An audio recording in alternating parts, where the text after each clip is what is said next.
কানাডার ভিসা 2024 সালে সবাই ভাবছেন যে কানাডার ভিসার রেশিওটা অনেক কম এবং হচ্ছে 23 সালের তুলনায় কানাডায় 24 সালের তেমন একটা ভিসা হচ্ছে না। তো এটা নিয়ে অনেকে দ্বিধাদ্বন্দ্বে আছেন এবং হচ্ছে অনেকে রিফিউজ হয়েছেন, আমাদের কাছে নিউজগুলো আসছে। তো সেইটার একটা গ্রেট নিউজ নিয়ে আপনাদের সামনে আজকে ভিডিওটি নিয়ে আসছি। তো সবাইকে আমার সালাম দিচ্ছি, আসসালামু আলাইকুম। দেশ ও দেশের বাইরে যারা আছেন, ভিসা ফার্স্টের পক্ষ থেকে সবাইকে শুভেচ্ছা ও অভিনন্দন। 2024 সালে কি পরিমাণ ভিসা হয়েছে এটা আসলে আমার অফিসে আসলে আমি দেখাইতে পারতাম। 23 সালে তো আমি অনেক ভিসা করেছি, আপনারা দেখেছেন ইতিপূর্বে অনেক ভিডিওতে দেখেছেন আমি প্রচুর ভিসা করেছি আমেরিকা, কানাডা, অস্ট্রেলিয়া। গত একটা ভিডিওতে আমি অস্ট্রেলিয়ার ভিসাগুলো দেখিয়েছিলাম যে অস্ট্রেলিয়ায় অনেকগুলো ভিসা আমরা পেলাম এবং হচ্ছে কানাডাতে 2024 সালে অনেকেই বলছেন যে রিফিউজ হচ্ছেন, বাট আমাদের কিন্তু ভালো ভিসা দিচ্ছে। আমি গত একটা ভিডিও করলাম একটা ছেলেকে নিয়ে, 22 বছর একটা ছেলে ভিসা পেয়েছে একদমই ফ্রেশ পাসপোর্টে। সো আজকে আর একটা পাসপোর্ট আমরা হাতে পেয়েছি, সেটা হচ্ছে দেখাই আপনাদেরকে। আজকে যে আমরা কাম নিয়ে আসলাম, আজকে উঠে এসেছি। সো একদমই ফ্রেশ পাসপোর্ট, একদমই ফ্রেশ পাসপোর্ট। কানাডার 10 ইয়ার্স এর মাল্টিপল ভিসা পেয়েছে, ঠিক আছে, একদমই ফ্রেশ পাসপোর্ট। সো ফ্রেশ পাসপোর্টে 2024 সালে কিন্তু অনেকেই কাছে এটা একটু স্বপ্ন যে আসলে 24 সালে তো এখন ভিসা দিচ্ছে না, একটু দিচ্ছে না বলতে খুবই কম। তা আপু কিভাবে পাচ্ছে? সো এটা আমি কি বলবো যে আপনার ফাইল যখন সাবমিট করবেন, শুধু ফাইল সাবমিট করলে হয় না, আপনার ফর্মে যখন আপনি ফিল আউট করবেন ফর্মটা অনেক কেয়ারফুলি ফিল আপ করতে হয়, কারণ এখানে ব্যাংক স্টেটমেন্টের ব্যাপার আছে। আপনার হচ্ছে বছরে মান্থলি 6 মান্থের আপনার কত আপডেট হয়েছে, কত ব্যাংক স্টেটমেন্টের লেনদেন কত হয়েছে, ইভেন হচ্ছে আপনার ফ্যামিলি টাইসটা কি, ইভেন আপনার হচ্ছে বিগত আপনি কোথায় কোথায় গিয়েছিলেন, আগে কোনো কান্ট্রিতে রিফিউজ হয়েছেন কিনা, লাস্টে কিছু ইম্পর্টেন্ট কোশ্চেন থাকে সেগুলো সঠিকভাবে অ্যান্সার করছেন কিনা, এগুলোর উপরে কিন্তু ভিসাটা অনেক কিছু ডিপেন্ড করে। এই কারণেও কিন্তু ভিসা রিফিউজ হতে পারে। শুধুমাত্র যে অনেকে আমাকে বলে যে আপু আমি ব্যাংকে 50 লাখ টাকা দেখিয়েছি, আমার 10 টাকা ঘুরে আসতে, কিন্তু আপু আমার ভিসাটা কেন রিফিউজ করলো? রিফিউজ যে আপনার শুধু ব্যাংক ব্যালেন্স থাকলে যে আপনার ভিসা হবে তা না, আপনার প্রসেসটা সুন্দরভাবে করতে হবে। যার মাধ্যমে করেছেন সে হয়তো প্রপারলি জানে না যে ফর্মটা কিভাবে ফিল আপ করতে হয়, আপনার হচ্ছে কোশ্চেনগুলোর কি অ্যান্সার হবে, এটা হচ্ছে অনেকে জানে না। ওটা হয়তো ধরাই ওদের যেরকম গতি অনুগতিক যেভাবে ওরা কাজ করে ওভাবে সাবমিট করে দিচ্ছে, কিন্তু সবার হিস্টোরিতে একরকম হয় না। যেমন আপনার হিস্টোরিতে আসতে আপনি কানাডাতে কখনো দাঁড়ান না, আপনি ফ্রেশ, আপনি আমেরিকাতে রিফিউজ হয়েছিলেন, সেটা আপনি কানাডাতে উল্লেখ করতে হবে যে আমেরিকাতে কত সালে আপনি রিফিউজ হয়েছেন, কি কারণে রিফিউজ হয়েছেন, এটা কিন্তু কানাডায় উল্লেখ করতে হবে। আবার আমেরিকাতে যখন দাঁড়াবেন, আমেরিকাতে কিন্তু এই অপশন নেই যে আপনি আদার্স কোনো কান্ট্রিতে রিফিউজ হয়েছেন কিনা, কিন্তু আমেরিকাতে কখনো রিফিউজ হয়েছেন কিনা সেটা আবার ফর্মে লিখতে হবে, ঠিক আছে। সো এক এক কান্ট্রির এক এক সিস্টেম, এক এক পলিসি অবলম্বন করে, কিন্তু সেইটা অবশ্যই আপনাদের এক্সপিরিয়েন্স যারা লং টাইম কাজ করতেছে তাদের মাধ্যমে আপনার পাসপোর্টটা আপনার ভিসার কাজটা প্রসেস করতে হবে, তাহলে আপনার ভিসাটা সাকসেস হবে। কারণ আনারি কারো কাছ থেকে যদি আপনি টাকার হচ্ছে, অনেকেই দেখা গেছে যে 5-10 হাজার টাকায় আপনার ফর্মটা ফিল আপ করে জমা দিচ্ছে, আপনারা সেটাতেই রাজি হয়েছেন যে অমুক জায়গায় আমি পাইছি হচ্ছে 5,000, আর এক জায়গায় পাইছি 50,000, আর এক জায়গায় পাইছি 1 লাখ। সো আমি যেখানে কম পাবো সেখানেই দেবো, কিন্তু কম ও কেন নিবে?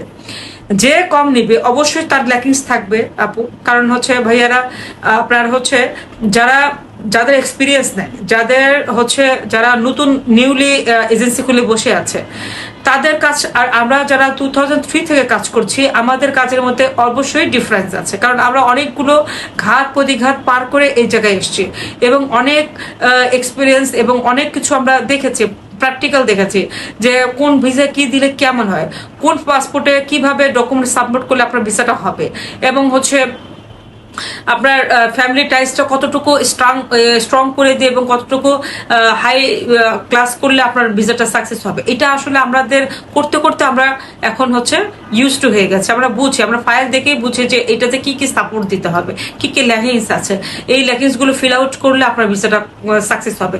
এটা আসলে আমরা পাসপোর্ট এবং ক্লায়েন্টের সাথে যখন কথা বলি তখন তাদের কথার প্রেজেন্টেশন এবং তাদের ডকুমেন্টস এগুলো দেখলে আমরা বুঝতে পারি যে এটাতে কি কি আমাদের করতে হবে।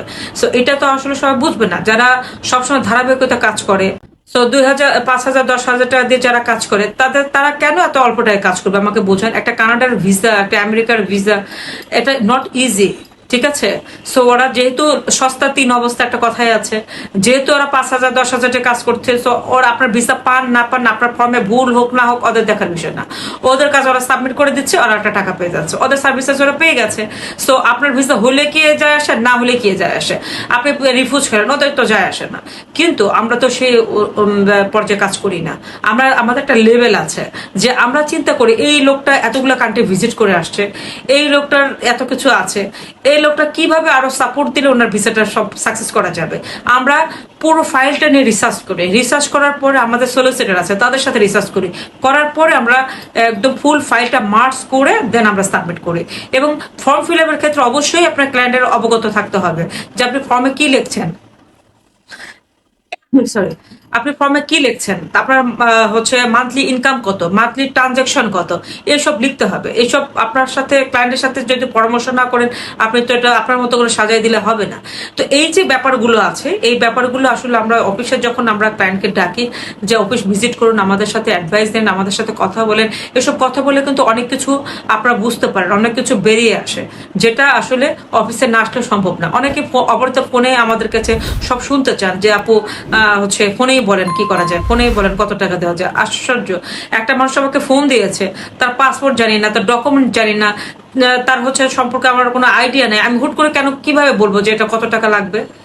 অফিসে আসলে তার সবকিছু রিসার্চ করে, তার সাথে কথা বলে, তার পাসপোর্ট দেখে আমি অ্যানালাইসিস করে বলতে পারবো যে এটাতে এই সাপোর্ট দিতে হবে, এটাতে এই হচ্ছে প্রবলেমগুলো আছে, এই প্রবলেমগুলো সলভ করলে আপনারা ভিসাটা সুন্দরভাবে পেয়ে যাবেন।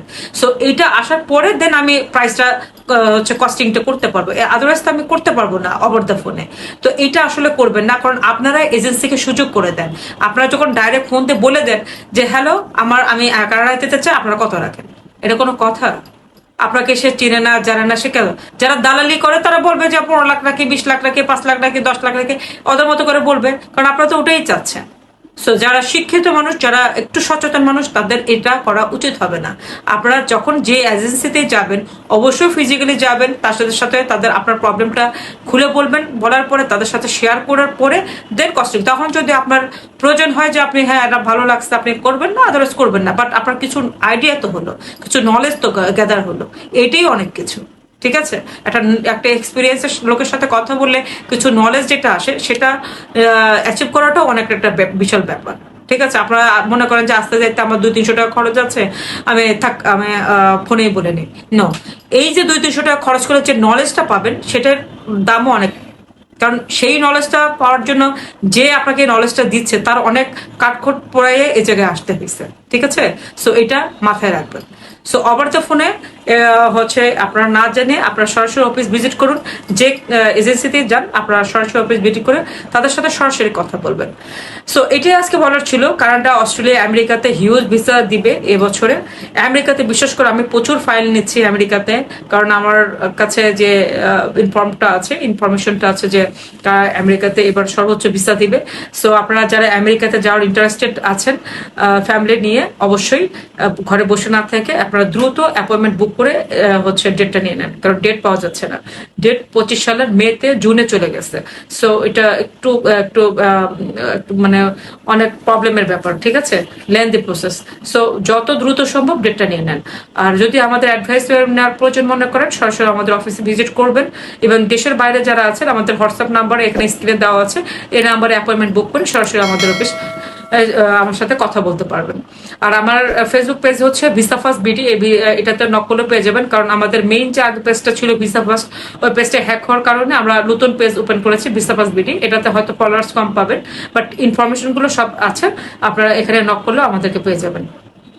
আর আমাদের সাথে সবসময় যুক্ত থাকবেন ইউটিউব চ্যানেল ভিসা ফার্স্ট, টিকটকে, রিলসে, অ্যান্ড হচ্ছে আপনার ইয়াতে ফেসবুকে। ঠিক আছে, সো যদি কোনো কিছু জানার থাকে আমাদেরকে সরাসরি ইনফর্ম করবেন। আর আমাদের ইমেল অ্যাড্রেসটা হচ্ছে visafirstusa@gmail.com, ফোন নাম্বারটা হচ্ছে 01737564236।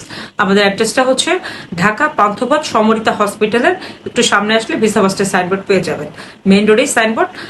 এখানে আসলে আশা করি সমস্যা হবে না। ভালো থাকবেন, সুস্থ থাকবেন, আবার কোনো নতুন ভিডিও নিয়ে আপনাদের সামনে চলে আসবো। সো বিদায় নিচ্ছি, আমি Lion Shah Maktum from Visa first CEO. Thank you, আসসালামু আলাইকুম।